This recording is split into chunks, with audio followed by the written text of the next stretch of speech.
తెలంగాణలో బీఆర్ఎస్ దూకుడు పెంచింది. అటు కాళేశ్వరం ప్రాజెక్టుపై ఇటు విద్యుత్ కోతలపై పోరాటం చేస్తూనే మరోవైపు నిరుద్యోగ సమస్యను కూడా భుజానికెత్తుకుంది. ఎల్లుండి సరూర్ నగర్ స్టేడియం గ్రౌండ్స్లో యువ సంగ్రామం సదస్సుకు ఏర్పాట్లు చేస్తోంది.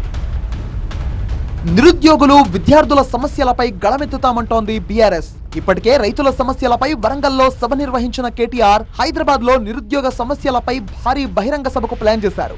నిరుద్యోగ సమస్యలే అజెండాగా ఈ నెల 18వ తేదీన సరూర్ నగర్ స్టేడియంలో యువ సంగ్రామ సదస్సు పేరుతో సమర సంఘం పూరించింది బీఆర్ఎస్. హైదరాబాద్ ఎమ్మెల్యేలు, ఎమ్మెల్సీలు, ముఖ్య నేతలతో భేటీ అయిన బీఆర్ఎస్ వర్కింగ్ ప్రెసిడెంట్ కేటీఆర్ సభను సక్సెస్ చేయాలని దిశానిర్దేశం చేశారు.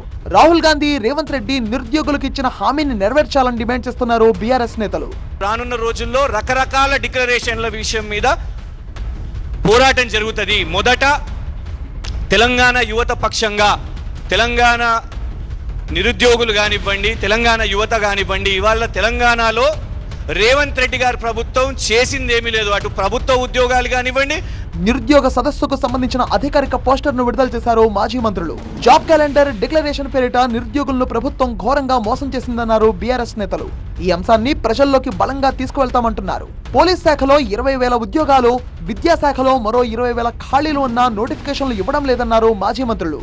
ఉద్యోగాలు అడిగితే నిరుద్యోగులను అరెస్ట్ చేస్తున్నారని మండిపడ్డారు సబితా ఇంద్రారెడ్డి, తలసాని శ్రీనివాస్ యాదవ్. సరూర్ నగర్ సభ ద్వారా ప్రభుత్వంపై ఒత్తిడి పెంచడంతో పాటు నిరుద్యోగులను తమ వైపు తిప్పుకునేందుకు వ్యూహాత్మకంగా వ్యవహరిస్తోంది బీఆర్ఎస్.